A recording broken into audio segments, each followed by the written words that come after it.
दिल्ली में बीजेपी की महत्वपूर्ण बैठक बुलाई है। बिहार चुनाव को लेकर अमित शाह ने यह बैठक बुलाई है। बिहार के बीजेपी के नेताओं को आज दिल्ली बुलाया गया है।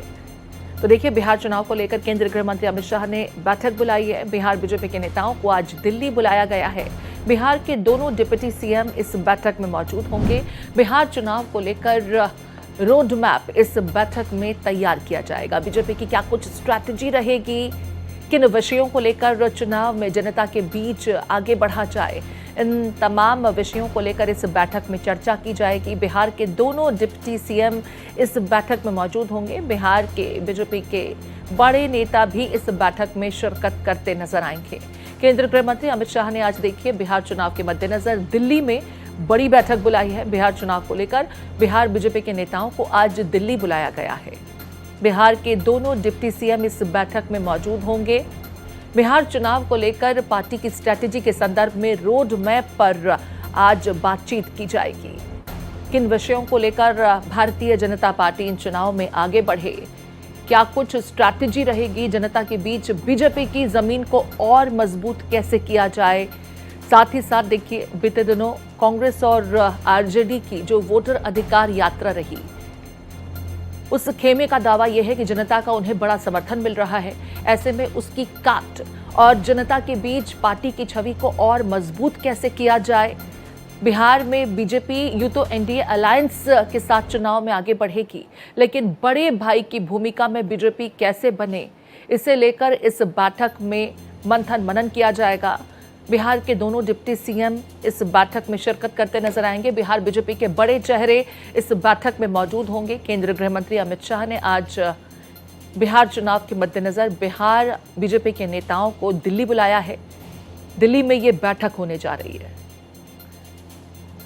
तो देखिए, चुनावी मोड में बीजेपी पूरी तरह आती हुई, क्या कुछ स्ट्रैटेजी रहेगी, पार्टी की रणनीति क्या रहे जिस पर इस चुनाव में जनता के बीच पहुंचा जाए, कौन से ऐसे मुद्दे जिस पर खास एम्फेसिस देने की जरूरत है, तवज्जो देने की जरूरत है, इस पर मंत्रणा मनन किया जाएगा। बिहार के दोनों डिप्टी सीएम इस बैठक में मौजूद होंगे। केंद्रीय गृह मंत्री अमित शाह ने आज बीजेपी की महत्वपूर्ण बैठक बुलाई है। इस बैठक में बिहार बीजेपी के बड़े चेहरे शिरकत करते नजर आएंगे। बिहार बीजेपी के नेता इस बैठक में मौजूद होंगे। उन्हें दिल्ली बुलाया गया है। दिल्ली में यह बैठक होने जा रही है। बिहार चुनाव में किस रोड मैप पर आगे बढ़ा जाए, उसे लेकर के रायशुमारी होगी, मंथन मनन किया जाएगा।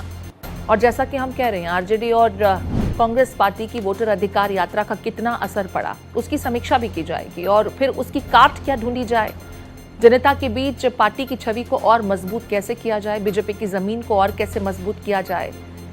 यूं तो बिहार में एक तरफ महागठबंधन तो दूसरी तरफ एनडीए, और बीजेपी एनडीए के खेमे के साथ है। इस चुनाव में एनडीए के साथ ही चुनाव में आगे बढ़ेगी, लेकिन बड़े भाई की भूमिका में कैसे रहे, इस पर भी मुमकिन है कि इस बैठक में चर्चा की जाएगी। तो बड़ी बैठक है आज ये।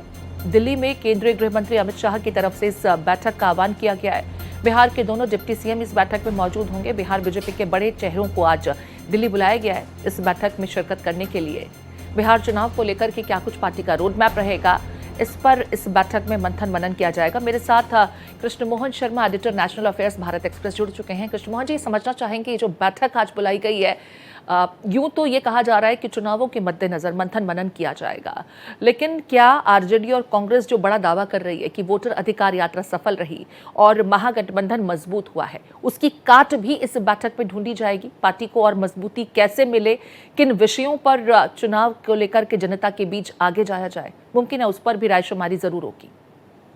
देखिए, बिहार एक बहुत महत्वपूर्ण स्टेट है और उसको जीतना बीजेपी की सबसे बड़ी प्राथमिकता है जी। जिस तरीके से वोटर अधिकार यात्रा पूरे प्रदेश में निकाला गया, उसको लेकर भारतीय जनता पार्टी ने एक रणनीति बनाई और एनडीए के नेतृत्व में बिहार बंद होगा, जिसमें उन्होंने उनकी मोदी जी की मां को गाली दिया है। और जो गाली दी है, वो गाली का मुद्दा बहुत घर घर तक घुस गया, क्योंकि कोई भी आधी आबादी को वो एक तरीके से रिलेट करती है वो इशू कि आपने उनकी मां को गाली दी और प्राइम मिनिस्टर मोदी ने एक भावुक अपील की लोगों को।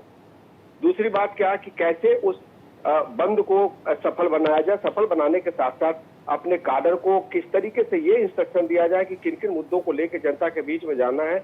उसमें मैंने पहले भी कहा था कि मोदी के साथ अभद्रता या किसी की महिला के साथ अभद्रता, चिराग पासवान को एक तरीके से आगे बढ़ा के और चीजों को अपने पक्ष में करना है, ताकि एक वहां पे जो वोट है उसको साथ करना है।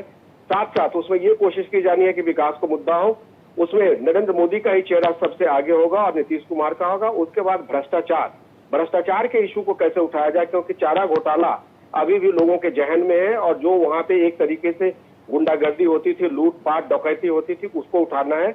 और उसके बाद सबको समग्र एक चुनाव में जाके और किसी भी तरीके से राजद को और कांग्रेस को इस तरह कमजोर कर देना है कि अगले चुनाव में ये लोग सिर उठाने के लिए 5 बार सोचे।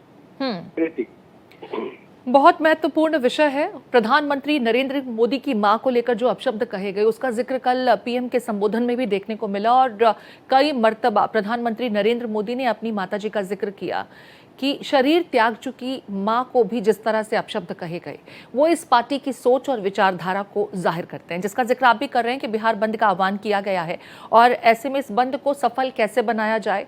इसे बीजेपी का जो कांग्रेस पार्टी और आरजेडी की वोटर अधिकार यात्रा थी, उसके जवाब के रूप में भी क्या हम देख सकते हैं? बीजेपी का शक्ति प्रदर्शन भी इसे समझा जाएगा कि हम बताएं कि जनता हमारे साथ कितनी खड़ी है?